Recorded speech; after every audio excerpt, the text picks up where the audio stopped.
Lenny Alexander, cuando yo empecé como ya a decir que era compositora muy tenuemente, estaba viva. Y yo dije, ¿por qué nadie de mis profesores me dijo, anda a ver a Lenny Alexander porque a ti que te gusta componer, ella compone igual que tú? Aunque ella ha sido así como en forma incluso hasta pesada e irónica, me hubiese dado lo mismo. Nunca más tiene que pasar esto que alguien que habiendo podido yo conocer a la Lenny no la pude conocer porque los colegas no fueron capaces de decirme que estaba ahí, vigente.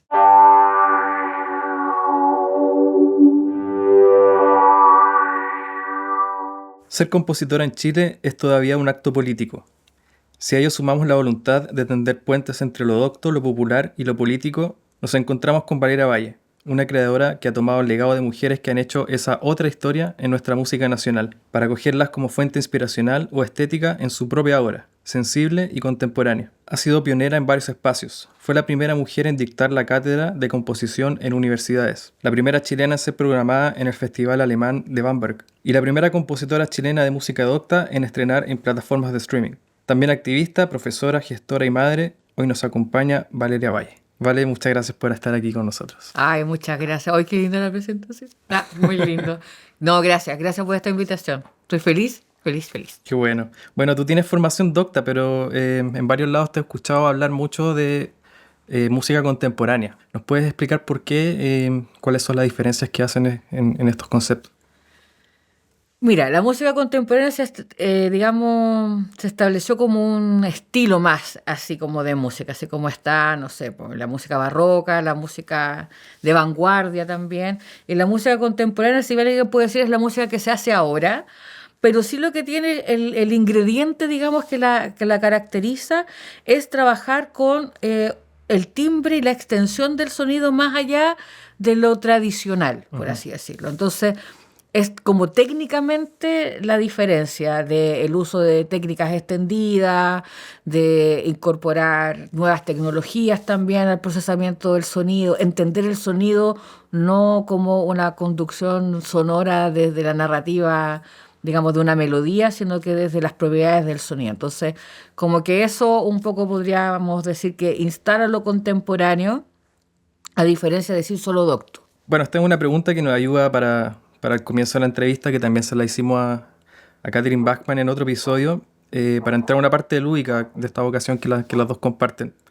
¿A qué se dedica una compositora contemporánea y cómo varían las posibilidades de creación? Claro, por ejemplo, lo que tradicionalmente se entiende así como, oh, yo soy compositor, es como que te ven como a Mozart, así como escribiendo con el piano, que eso es una forma de trabajar la música que se ha anclado y es maravilloso, porque es como tú, el instrumento, un lápiz, un papel, así tratando de entenderse mutuamente. Pero por otro lado está la posibilidad de salir a grabar sonidos. Por ejemplo, la gente graba sonidos de las protestas. Ahora todo es audible, pues, el caso audio, o sea, que es como todo puede ser un caso audio. Pero el salir a grabar la naturaleza, el poder tener como ese dato registrado, en el fondo es el registro. Y después trabajar, ponte tú, con tecnologías que en vez de salir a grabar o tú escribirlas en papel, tú elaboras a través de un mecanismo matemático, lo que le digo a los que son más del laboratorio, como del pure data, de hacer el sonido. Y entonces hacen como una serie de cablecitos así y le ponen pum, el play y suena. Y eso fue toda una creación en un mundo que piensa el sonido desde otro lugar, ¿me entendí? Desde las conexiones. Entonces, es un poco como ese es el panorama que podríamos tener de cómo se puede trabajar la música actualmente, entre otras cosas más, pero son como, digamos, los tres lugares que uno más o menos habita. Vamos a tu etapa formativa, preuniversidad incluso, cuando quizás eras niña. ¿Cómo fuiste forjando tu gusto por la música y cuándo se convirtió para ti en algo irrefutablemente importante porque entraste a estudiar educación física, no entraste a estudiar música? Sí. Yo entré a bailar la música, no a hacerla, claro. Bueno, a mí me gusta un poco contar esto porque siento que todos venimos con un background, cada familia construye, ¿cierto?, su entorno, digamos, su microcultura ahí. Y la mía viene de una familia que es, por parte de mi mamá, estábamos en la iglesia, digamos, evangélica, Y teníamos una cultura de ir a la iglesia, cantar el coro, memorizarse los versículos. O sea, mi abuela escribía las obras de teatro, mi bisabuela era como de la poesía y que había que aprender a memorizarse los poemas. Toda mi familia cantaba, toda mi familia tocaba la guitarra, hacían canciones. Entonces, esa cotidianidad con la música me era muy, digamos, cercana, no era algo extraño, pero nunca profesional. Era siempre Ujú. como esta actividad, en el caso de mi familia, como adorar a Dios, ¿me entendí? Esto estaba como todo vinculado en esta cosa del culto de la iglesia. Entonces, hacer música para mí nunca fue raro. Y cuando empecé como el tema estaba como en tercero o cuarto medio, me gustaba mucho hacer estos esquemas de aeróbica, que ahora se llaman, tienen otros nombres, pero en mi época eran aeróbicas en los años 90, ¿cierto? Sí, todos hacíamos esquemas de aeróbica, el Sí, sí. step estaba de moda, ahora le llaman spinning, ya, pero en esa época era step, ya, saltar el cajón y todas esas cosas, y así hay como esquemas con las canciones de Madonna, el H. Bahía y todas esas cosas. Entonces yo entré por ese lado, como la música y el movimiento, o Mm. sea, si lo pudiéramos como poner en algún marco como teórico. Y cuando estaba ahí me pasó un accidente, y de repente, y le tenía un terror a las matemáticas también. Y como una se pagaba la carrera, Mm. entonces no podía ir titubear tanto en andar como descubriendo en qué carrera tenía que estar. Y ahí dije, no, voy a estudiar música porque esto lo tengo como incorporado y por último termino una carrera y vemos Claro. qué pasa. Y así fue, hasta que anclé en música y me di cuenta que todo era muy distinto. Mm. Bueno, tú creciste en Valparaíso, ¿no? Sí, Claro, creciste en Valparaíso y estudiaste en Valparaíso. Pero asumo que en la formación que tuviste como música, por supuesto que se deben ver referentes europeos claro. y se estudia mirando hacia afuera. Y me pregunto qué inquietudes se fueron formando en ti viendo tu propia realidad local. Yo crecí estudiando en un colegio que es la Escuela 9 en la República del Uruguay, que estaba al frente, donde está el Congreso, que antes no estaba el Congreso, yo crecí cuando había un hospital ahí. Mm. Entonces, te vas dando cuenta que todas las relaciones sonoras que vayas estableciendo son de cosas muy cotidianas, de cosas muy simples, de escuchar lo que suena en la radio en la micro, de lo que suena cuando uno caminaba por la Plaza O'Higgins o en la Plaza Victoria, es lo que gritaba la gente en la feria, la gente que estacionaba las lanchas en el puerto. Cuando entras a la universidad y de repente se intelectualiza todo eso, es fuerte, po. Porque había toda una línea también así como, no, es que los sonidos, y yo decía, oye, pero si el camión del gas, yo lo escucho todos los días, Ujú. es como... Entonces yo siento que ahí eso es un punto para mí súper relevante. ¿Qué cosas son cotidianas para mí y qué no? Pero lo que no sea cotidiano para mí tampoco lo puedo poner en un lugar que sea como tan teórico porque es cotidiano para otra persona. Entonces, yo siento que me pasó un poco eso y siento que había mucha teoría, mucho del explicar lo que era o no era la música contemporánea, lo que era o no era la música latinoamericana. Había una pugna entre lo latinoamericano y lo docto contemporáneo. Entonces sentía que habían demasiados como encasillamientos en lo que para uno era como escuchar la música, pero no, cuando entré a la universidad me di cuenta que sí habían paradigmas en torno a cada música. Bueno, el grupo de la música contemporánea, un grupo súper, digamos, como separatista, po. ¿Era de ese grupo o no era? No era tan relajado, había mucha teoría, mucho argumento detrás de cada música. Bueno, y tú trabajaste muchos años en contrapunto. ¿Nos puedes explicar qué es contrapunto y luego contarnos la transición que hiciste hacia la composición? Sí, el contrapunto, bueno, es una técnica compositiva que está como arraigada a lo que se conoce como tejer con varias voces. Entonces, en esto tenemos ir tejiendo con los sonidos. Entonces, tenemos una melodía con algo que la acompaña. Entonces, el contrapunto es como pescar, es como una comunidad, muchas voces distintas tratando de coordinarse para que la cosa funcione y suene.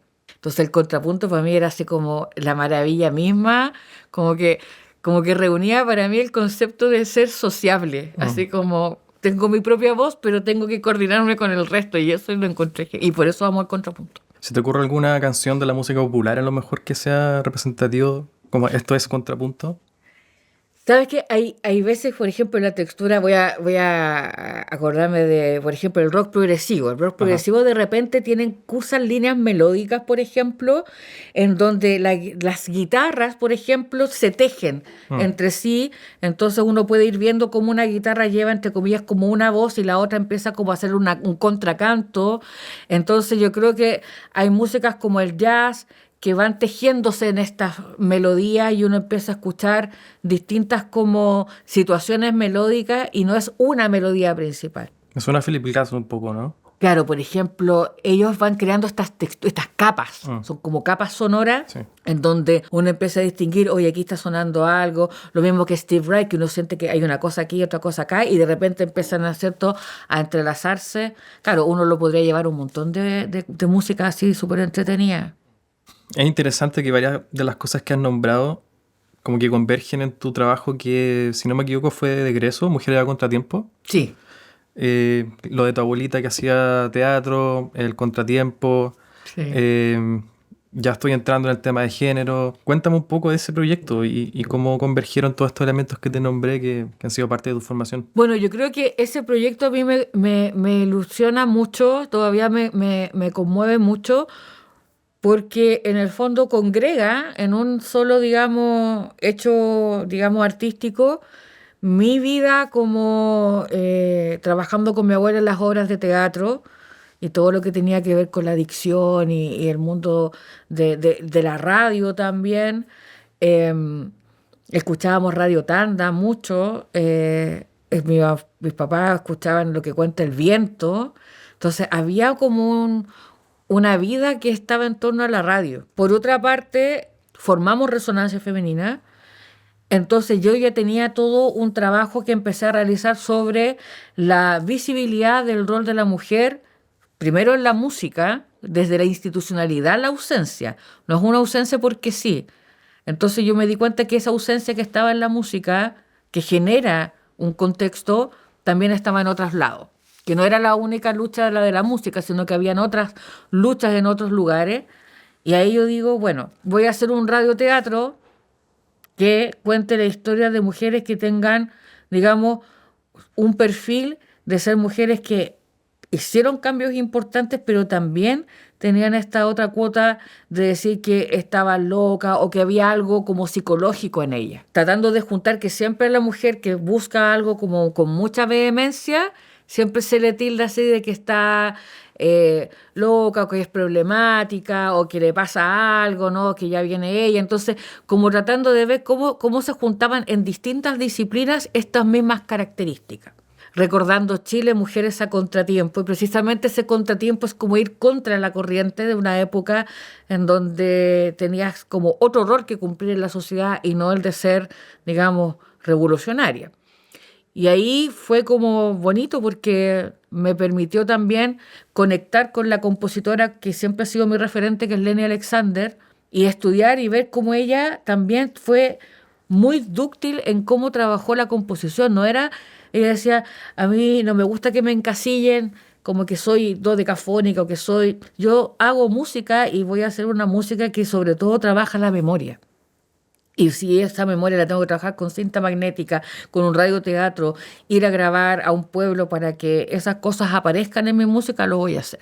¿Qué mujeres a contratiempo escogiste? Bueno, primero Leni Alexander, que es cierto la que me da como estas herramientas para pensar en la composición, que se acerca mucho a lo que yo creo que puede lograrse con la música. Después tengo a la Elena Cafarena. No podía no incluirla porque estaban como en paralelo estas dos mujeres haciendo cada una su, digamos, su trabajo de lucha, en el caso de Elena con el tema del voto femenino y todo lo que significaba la visibilización, la violencia que no solamente tenía que ver con, digamos, con que la mujer votara, sino que con que era dueña de su cuerpo y ayudar a las mujeres también que estaban, ¿cierto?, casadas con las personas que fueron detenidas en Pisagua. O sea, había una red de activismo ahí súper importante de apoyo. La María Luisa Bombal, porque siempre con una prosa siempre se le destaca mucho, pero estaba loca, tenía esa como descontrol de sus sentimientos. Y por otra parte, Violeta Parra, que con todo lo que hizo finalmente se termina suicidando, que también eso es parte de una crisis en la cual tú dices, esto sucedía, o sea, que alguien se suicide hoy en día, después cuando ve a Kurt Cobain y un montón de otros, ¿cierto?, que se han quitado la vida, o sea, ¿qué pasa ahí? Me parecía interesante como darle una nueva vista a estas situaciones tan características y de repente tan caricaturizadas respecto de lo que significa pararse en forma distinta en el mundo. Cuando escuché ese proyecto fue muy, muy revelador e interesante pensar que el radioteatro, como lo pensaba, no es que sea algo creado exclusivamente por un actor, una actriz, por un guionista que puede ser del periodismo, del cine. O sea, este radioteatro es de una compositora contemporánea con formación docta. Claro. Ella hizo un radioteatro. Sí. Y eso para mí fue como, wow, muy, muy revelador. Bueno, fuiste la primera mujer en dictar la cátedra de composición en universidades. Ya antes has dicho que te formaste en un entorno muy masculino. ¿Cómo se percibía este desbalance? ¿Cómo lo sufriste? Y ¿cómo lo enfrentaste también? Yo creo que es fuerte porque, como te digo, yo creo que las cosas pasan porque también hay todo un contexto, pero además una institucionalidad que ha provisto de que esa situación ocurra. Y las instituciones están hechas por personas. En ese contexto, la creación de la música docta era concebida por hombres. Y yo creo que estaba muy arraigado eso de sentirse el creador de las cosas. Soy el que crea. O sea, lo que hace el resto como que no te importara, porque como tú eres el que crea, eres como el dueño de la verdad y el dueño del conocimiento, y no es así. Eso es una forma de haber llegado al conocimiento, pero no es la única. Yo siento que esa situación de ver que una mujer podía tener la misma capacidad de conectar cosas era como inconcebible. Pero más sobre todo el de enseñarla, porque hay que distinguir, porque yo puedo componer, pero no es lo mismo que enseñar composición. Bajaba a la mujer como, pero es que las mujeres son buenas profesoras, como que para eso sirven, como que la profesora de piano, la profesora de lectura, la profesora, de hecho una de las más grandes profesoras que había, que varios estudiaron con ella, que es la Lucila Césped, que una maestrísima en armonía y contrapunto, pero era como siempre, profe. Entonces, concebir estas dos cosas que fueran la misma figura, buena profe y buena compositora, era ya como inalcanzable. Y yo siento que en ese sentido, estas nuevos, digamos, impulsos del feminismo que se levantan con la academia también, que empieza a atacar la universidad, así como defensor en su estructura, digamos, en donde la mujer no estaba reconocida en muchos ámbitos, permitió eso, las oportunidades de ejercer cosas en donde sí podemos ser iguales, porque intelectualmente sí tenemos la misma capacidad. Y yo creo que eso fue radical y siempre se lo voy a agradecer a la Universidad Alberto Hurtado, porque la visión que tuvo el cuerpo, digamos, de personas, porque ahí yo digo, la institución son las personas, porque fue Juan Carlos Poveda, está Daniela Fugli, está mi compañero, ¿cierto?, René Silva, que decidieron que sí, era importante que esto se materializara desde otro lugar. ¿En los contenidos se veía esta exclusión también? Me pregunto cómo descubriste tú a Leni Alexander. ¿Fue por medios propios? Leni Alexander, cuando yo empecé como ya a decir que era compositora muy tenuemente, estaba viva. Leni murió en el 2005, en agosto del 2005. Y yo dije, ¿por qué nadie de mis profesores me dijo, anda a ver a Leni Alexander porque a ti que te gusta componer, ella compone igual que tú? Aunque ella ha sido así como en forma, incluso hasta pesada e irónica, me hubiese dado lo mismo. Pero no, de hecho por eso surge Resonancia, porque tú buscabas el registro fonográfico, o sea, de aquí el valor del archivo y el registro. Y de los programas que se guardan, los programas de concierto, porque los que hacen musicología van a los archivos. Y en los archivos si no hay nada, y no había nada, pero eso no significa que no hubiese habido nada. No habían bibliografías de obras de compositoras, o estudiemos la obra de Sofía Gubaidulina o de Graciela Paraskevaidis, que son compositoras que son perfectamente estudiables. No estaban en la bibliografía, estaba solo la obra de los hombres, y a las otras les daban estos papeles así como, sí, también estaba Ida Vivado, sí, también estaba Ira Cincuasa, sí, también estaba, pero nunca con un rol tan preponderante de ser dignas, de pertenecer a archivos de la música en Chile. En un principio como que tú dices, hoy no hay. Después te das cuenta que eso es un acto político. Esa ausencia es un acto político. Y no es que no hubiesen. Sabíamos que estaba Lenny Alexander y habían ciertos vestigios. ¿Por qué? Porque aparece el libro de Raquel Bustos, que hace el libro de compositoras chilenas, y de repente es otra mujer la que hace un rescate de que habían compositoras. Y ahí te das cuenta que sí. Entonces cuando te empezás a dar cuenta que en realidad, oye, parece que no somos tan pocas. Y eso es como mirarse, pues o sea, es el mirar el entorno, tú decís, ya, pues aquí pasa algo. Aquí hubo algo. Nunca más tiene que pasar esto que alguien que habiendo podido yo conocer a la Leni no la pude conocer porque los colegas no fueron capaces de decirme que estaba ahí, vigente. Como una nota al pie, ¿cómo le contarías a alguien quién fue Lenny Alexander? Leni Alexander es una compositora que vivió mucho exilio porque ella nació cuando estaba, digamos, la Segunda Guerra Mundial, se viene a Chile. Entonces su característica es como un exilio constante porque después se va de Chile porque tiene que salir de la dictadura cívico-militar. Entonces toda su carrera fue el hacer de su música una memoria viva con sonidos que representan esas circunstancias de lo cotidiano. Entonces, para Lenny la memoria es radicalmente importante. Lo único que tenemos es la memoria, dice uno de sus Horsepiel. Uh-huh.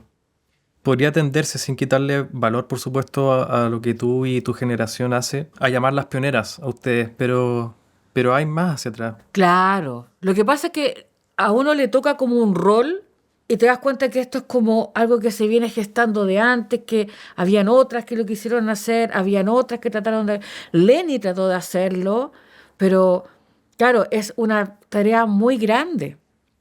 Y que yo creo que lo que nos tocó a nosotras es que logramos armar colectividades que también pudieron funcionar en una dimensión donde las redes sociales son distintas.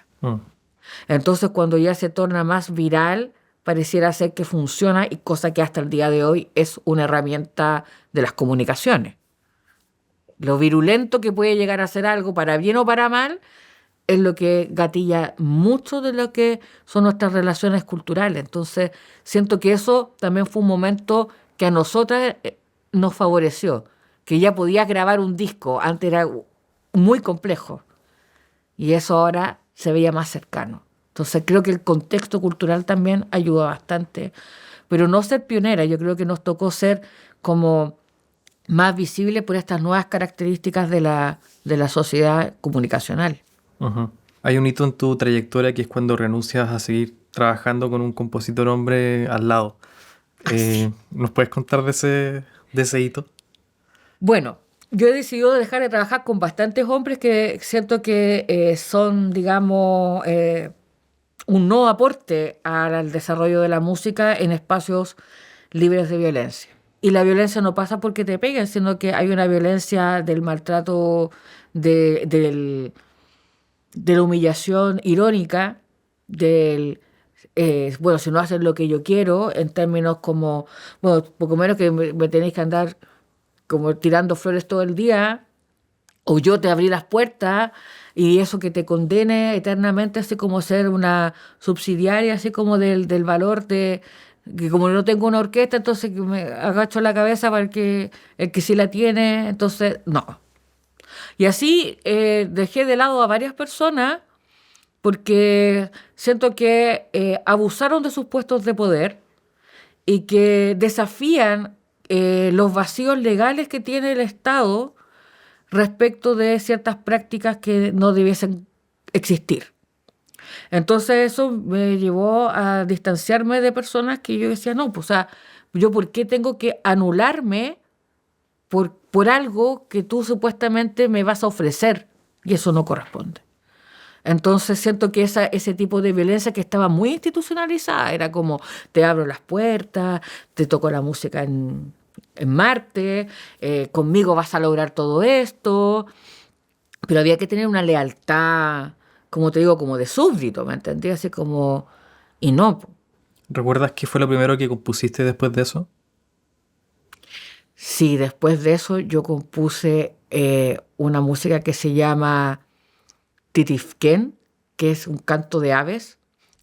Un canto de aves que es como una especie de himno, así como de la bandada, ¿me entendís tú? Que ya no vais sola caminando, sino que esto es una bandada, y como era para coro femenino, era así como darle un power a ese canto, a un canto de ave que no debiese ser apagado nunca y que funciona muy bien como estrategia cuando es en bandada. Luego venía una obra que se llama Chivo Expiatorio, que es en el fondo cuando te toman para ser como la culpable de algo que no es como esta mujer que me dio la espalda, esta mujer que, digamos, no me traicionó y todos esos adjetivos, pues como, no, ella es una mala agradecida, entonces en el fondo como que te ocupan de chivo expiatorio, así como para culparte de algo que en realidad no hay ninguna autocrítica de parte del agresor, pues. Y después viene, termino el disco Mujer porque llora, y eso fue como muy icónico. Y cuando termino el disco Mujer porque lloras, dejo de trabajar con la persona que dirigió casi todas las obras de ese disco, que es una orquesta que está en la región de Valparaíso. Y dije, no, no. Otra vez, así como, de nuevo, así como, ya, es que yo no voy a trabajar con una persona que le va a tocar la música a personas que son acusadas de abuso y acoso. Entonces yo no, imagínate cómo iba a estar yo en un programa de concierto con el agresor y yo. Juntos en un concierto, hermoso, no. Entonces dije, yo no estoy dispuesta a estar compartiendo ese espacio. Así que también después de ese disco viene el disco El arco de Juana en el talón de Aquiles. Y ahí es como Juana también tenía esta cosa de luchar, ¿cierto? Como de investirse, de tener como una coraza, una lucha, también con las mismas como, digamos, prejuicios, ¿cierto? Condenada también, luchar por unas causas como perdidas. Y por otro lado, el talón de Aquiles, pues Aquiles tenía un punto débil. O sea, yo creo que estas luchas sociales, uno tiene que encontrar ese punto débil. Y ahí por eso le puse ese nombre, es como el arco de Juan en el talón de Aquiles, era como sí, es posible entrar en ese universo tan adverso. En ese disco también se concentran como obras que también ya vienen más robustas, más así como empoderadas, en donde ya tú puedes decir, oye, no digas que mi música es, es como bonita, es como linda, no, o sea, entonces yo siento que ya en ese disco yo ya estoy súper como empoderada de lo que hago, y por eso le puse ese nombre. El cuarteto de guitarras eléctricas para mí en ese disco es alucinante. Sí. Sí. Bueno, eso es muy entretenido, po, porque ahí viene todo eso que tú me decías de la música popular, que uno se nutre de tantas músicas. Y yo hice una encuesta por Facebook cuando hice esa obra.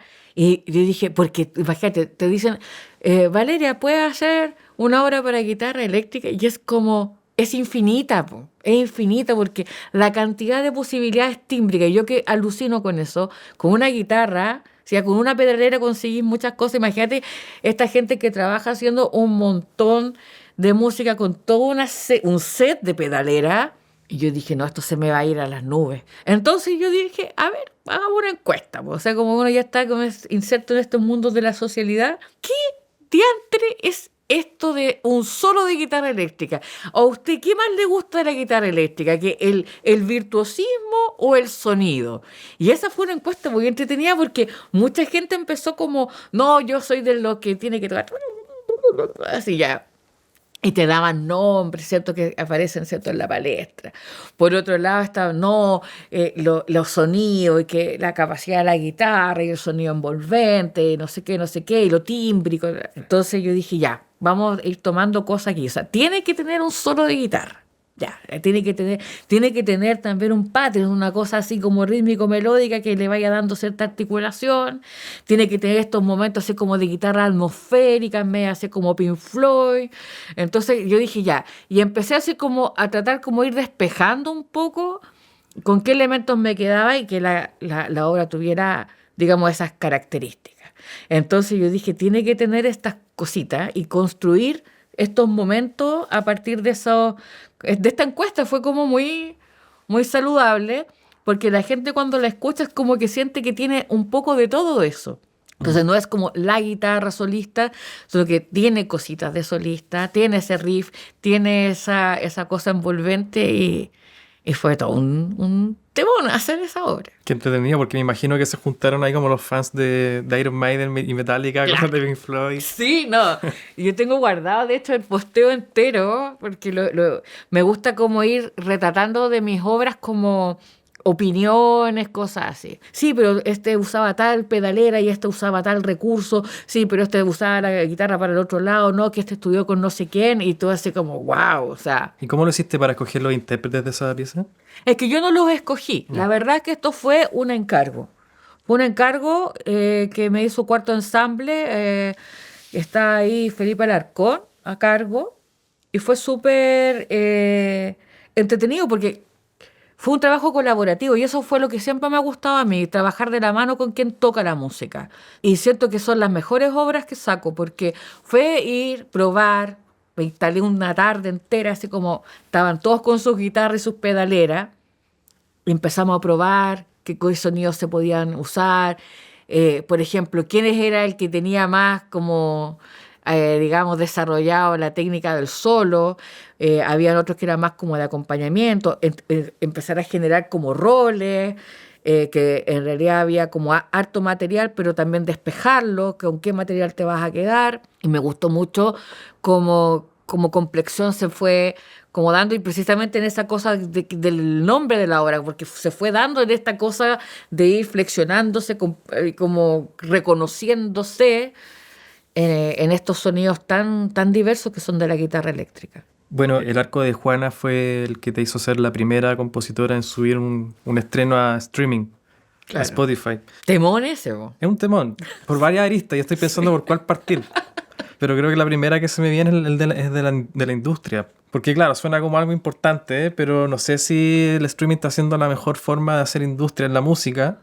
Y también para mí fue como revelador tratar de integrar a la música docta o música contemporánea en la misma industria de la popular. Que yo no sé si tú leíste la biografía de James Rhodes, este pianista. Y ahí cuenta cuando él está como en una fila de un café y llega un mecenas y él finalmente le termina financiando el disco. Claro. Pero para mí fue ver que funciona más o menos similar. O sea, necesitas plata para lanzar un disco y ese disco te hace conocido. Claro. Y si hay conexión con la gente, empiezas a llenar conciertos. O sea, no es tan distinto. No. Iba a preguntarme en qué escala está Chile. Particularmente en la música docta y contemporánea en términos de industria. Yo creo que ha cambiado el escenario ahora último, porque han aparecido sellos como Aula Records, está también Chile Clásico, está los sellos más como alternativos, como el sello de donde trabaja Fractura, también que es como el sello modular, como instancias que creen en esto de la economía creativa, que creen en estos trabajos de la economía circular, de que esto es un circuito en donde está el intérprete, está el que compone, está los equipos, ¿cierto?, de los estudios de grabación. Entonces, finalmente estáis dando cuenta que estáis en un circuito. Ahora, el registro de la música en la música docta ha existido siempre. Y tenéis estándares altísimos como Gramophone, ¿cierto? Que es como el que todo el mundo tenía el disco así como de la Orquesta Sinfónica, ¿cierto? O la obra sinfónica de Brahms, etcétera, etcétera. Pero acá en Chile yo creo que si bien las instancias eran mucho más individuales, más como de pequeñas colectividades, como los discos que tiene la Asociación Nacional de Compositores, que era como poníamos un micrófono, grabábamos el concierto en vivo para que quedara un registro de... Porque también esa es una cosa distinta que pasa en la música docta, en la música popular. Tú sacas una obra por orquesta y no es que esté sonando en todas las orquestas del país, suena en la orquesta. Entonces, ¿qué pasa más allá de que suene la vez o digamos, la temporada de conciertos va a sonar 2 o 3 veces en esa misma orquesta? Pero ¿cómo se circula esa música después? ¿Dónde queda? Y es un tremendo trabajo detrás de hacer una obra para orquesta. Entonces, para que quede ahí, y aparte que yo lo hice porque dije, la mujer ha sido invisibilizada, entonces hay que empoderarse de esta cuestión y poner la música donde la gente te pueda ubicar. Y en ese momento las plataformas de streaming fueron como una gran aliada para poder empezar a decir existe la música de compositora. Esto de la música por las plataformas generó como hartas diferencias de opinión. Por lo menos a mí me decían que sentían que la música que uno había compuesto no era para pasarla por estas plataformas y te acusaban mucho, así como, pero eso no es lo que uno compuso, sobre todo los que trabajaban más como la música electrónica. Y para mí lo más importante era que existía un mecanismo que no te iba a decir no puede estar su música acá, que eran las plataformas de streaming. Y eso ya para mí era un acto político de decir, sí, existen registros fonográficos de música hecha por mujeres. Existe la música docta y contemporánea hecha por mujeres y está aquí al alcance suyo. Ahora, después se verá cómo se socializa el sonido de otro lugar, pero sí el acto poético que había sido la ausencia de en los programas de concierto, por lo menos esta era una plataforma democrática, entre comillas, por así decirlo, que te permitía cargar la música, porque esa plataforma en su código no te iba a decir, usted no. Y eso para mí era importante ocuparlo. Ujú. Y decían que no era el lugar por la pérdida de sonido o porque físicamente tenía que estar en un teatro. Yo creo que por las dos cosas. Una, porque hay mucha música que tú la haces pensando en una espacialidad sonora, en un procesamiento sonoro, que la materialidad o el grano del sonido está como muy cuidado, muy pensado, que obviamente con estas compresiones que piden las plataformas se pierde. Y también porque esta música habita en estos espacios, digamos, del teatro. Pero yo decía, pero sí es importante que quede registro porque es el registro, el archivo, el que cuenta también, porque ya no estaba en ningún teatro, pero sabéis que estaba en la plataforma de streaming. O sea, en algún lugar había que dejar esa huella. Y creo que la plataforma de streaming se convirtió en un buen aliado para dejar una huella de ese trabajo compositivo de la mujer. Me ha parecido súper atractivo leer por ahí que parte de tus trabajos buscan hacer divulgación científica. Ay, sí. Y tiene sentido igual si uno empieza a acordarse de estos términos como paisaje sonoro y relacionarlo con el cambio climático. ¿Cómo se logra hacer este trabajo y de qué se trata la obra Winay Sonidos en Viaje? La aventura de la música con la ciencia es súper antigua. Yo esto te lo puedo contar porque, claro, yo estoy haciendo un doctorado en estudios mediales. Y cuando llego al doctorado y en Alberto Octavo. Y es porque yo necesitaba, en el fondo, como de alguna manera ponerle un marco teórico a esto que yo hacía tan intuitivamente, como que tuve una relación con un túnel de madera que era la escuela, el Instituto de Ciencias del Mar de la Católica de Chile, que está allá en Las Cruces por el lado de la costa de Valparaíso. Y lo vi y yo dije, sería muy entretenido pasar por un túnel inmersivo en donde tú escucharas el fondo del mar y vieras los, los moluscos y las algas y tomaras conciencia de la basura que hay debajo del mar. En este caso, Winay Sonidos en Viaje es gracias a el vínculo que yo hice con la Fundación San Ignacio del Winay a través de Samuel Ormazábal, que es un oceanógrafo de la PUCB, especialista en lo que es, digamos, la geofísica del océano, que es lo que permite que el sonido viaje en el mar. Es como que descubre eso. O sea, no es que lo descubra él, sino que lo que ellos trabajan es como este sonido con el cambio de la salinidad empieza a afectarse y eso afecta a los sonares, de qué manera perciben los animales también su entorno sonoro. Y eso lo encontré increíble. Así, y ahí me di cuenta en un programa que se llama Poeta, programa de observación de los ecosistemas terrestres y acuáticos. Y él cree, hasta el día de hoy, muy fuerte en ese vínculo de la ciencia y el arte, que es muy antiguo, muy, muy antiguo. Piensa que el arte y la ciencia vienen de la tecné griega, así como de estas formaciones del trivium, del quadrivium, que después era bueno separarlas, obviamente como siempre se separa para gobernar, ¿cierto? Mejor dividir, ya. Pero luego, en una vuelta en la segunda mitad del siglo XX, se vuelven como a encontrar, y yo lo que estoy haciendo en mi tesis de doctorado se llama artificación. Es ese proceso en donde algo que no fue concebido como arte se puede hacer arte. Y en este caso bajo los conceptos, sobre todo del cambio climático, que en el fondo es más que nada una era de la geología de los medios. Es como el extractivismo está condicionando nuestras relaciones, que no nos damos cuenta, pero existe.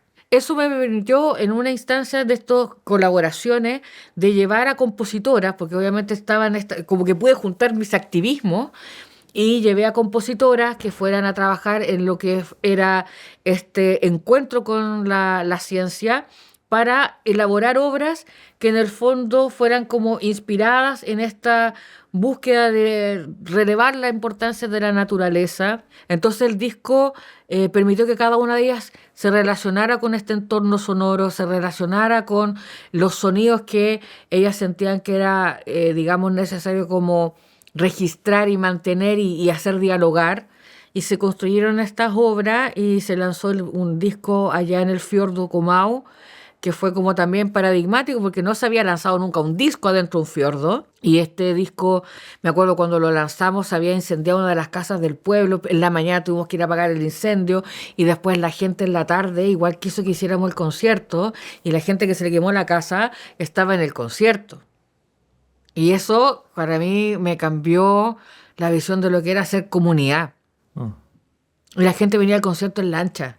Entonces, eso tú no lo veías aquí en Santiago Centro, no lo vayas a ver en Valparaíso, que alguien venga en lancha del otro pueblo que supo la noticia por radio. Entonces, eso para mí fue como lo más relevante que puede haber tenido la construcción de ese disco, porque en el fondo es eso es la artificación, es una encontrarse entre, en este caso la excusa es la ciencia, la excusa es el sonido, pero hacemos comunidad. Es lo que me interesa a mí de estos procesos de artificación, además de la técnica y los medios, es como lo cultural, lo social que tiene de por medio también este tipo de, digamos, encuentros entre actantes, como diría Bruno Latour. Bueno, con este proyecto y también con lo que nos has contado de la visibilización de la mujer, queda muy de manifiesto que tu trabajo es muy político. ¿Qué te interesa movilizar políticamente desde la música como modo de resumen? ¿A qué le podrías llamar, por ejemplo, una obra comprometida? Yo siento que el comprometerse con la memoria es radicalmente importante. Yo hoy día tuve la oportunidad de entrevistar a Bea, que es la sobreviviente de Venta Sexy, porque precisamente en esto que estoy haciendo del doctorado en estudios mediales estamos trabajando el sonido como archivo, y me di cuenta que varios de los relatos que hay son muy, digamos, que vienen como desde un ahínco desde Argentina sobre la dictadura que también vivieron allá, y hay como todo un trabajo en la memoria. Y la Bea me dice que ella no quería como ese relato del sonido desde como lo morboso que podría ser el recordar un sonido que te recuerde una violación específica. Y empezamos a trabajar en, por ejemplo, ella me dice la gravilla. Y ahí dimos con que en realidad el sonido de la violencia del Estado es en realidad el silencio de ocultar la voz de aquello que le incomoda. Y entonces el ruido que hizo la dictadura, la violencia de Estado, en realidad fue un ruido que surge porque lo que le interesa no es el ruido, es el silencio de aquello que piensa distinto a ti. Y cuando conversamos sobre eso, yo digo, eso es hacer política, eso es hacer una obra en donde se instala lo colectivo, no lo individual. No es lo que yo pienso de esto, sino que cómo esto lo construimos, cómo seguimos habitando las voces que son las disidencias de lo que está establecido. Entonces, mientras haya voces que haya que seguir manifestándose en esa diversidad de corrientes, yo siento que la música para mí seguirá siendo un acto político. Bueno, para cerrar, quiero vincular lo político con lo pedagógico y lo formativo. Tú eres profesora y cuando una compositora joven, una estudiante, tiene que escribir o mostrarte alguna obra, ¿qué tipo de diálogo es el que procuras tener con ella y qué te hubiese gustado a ti escuchar cuando también estabas en ese momento de vida? Bueno, a propósito de eso que tú me estás preguntando, hace poco yo fui invitada por Rolando Ángel Alvarado, que es de la Universidad Alberto Hurtado, a ser parte de uno de los temas del libro respecto de activismo en la música, ¿ya? Pero desde una mirada pedagógica. Y yo escribí precisamente uno de los escritos respecto al trabajo que hemos hecho con Resonancia Femenina, que tiene que ver precisamente con cómo el activismo va más allá solamente de la difusión de las obras en algún festival, sino cómo tú generas un profesionalismo en las compositoras. Y eso tiene que ver precisamente con este rol de ser profesora, porque una de las grandes críticas que se hace es como no sabe componer, no sabe esto, no sabe, como que no sabes el lenguaje técnico. Entonces empezamos a profesionalizar haciendo cursos en donde las compositoras tenían que aprender con las intérpretes, con las directoras, con el sonido, cómo se graba, o sea, darles como todas las cantidades de herramientas que permitieran que se sintiera más empoderada en su profesión. Y en ese sentido creo que es súper de responsabilidad de quienes ya hemos pasado por esa, digamos, formación, digamos, tradicional y no tradicional, entregar esas mismas herramientas a que las nuevas generaciones se sientan con la capacidad de poder decir, yo puedo componer para orquesta, yo puedo procesar un sonido, yo puedo trabajar con una máquina, yo puedo hacer el sonido con un Pure Data, yo puedo conectarme con otras personas, o sea, darle el empoderamiento, pero a través de la técnica. Y eso yo creo que es súper relevante en una labor pedagógica, porque eso hace que puedan construir, como dice Goodman, las maneras de construir mundos, maneras de hacer mundos, se diversifica, porque no te sientes imposibilitada técnicamente. Yo creo que eso ha sido una de mis grandes como preocupaciones como profesora, y es entregar la mayor cantidad de herramientas para que mi estudiantado se sienta capaz de poder hacer el mundo que quiera construir. Muchas gracias por esta conversa, ¿vale? Lo pasamos bien y aprendimos mucho. Sí, muchas gracias, yo también. Me encantó el espacio.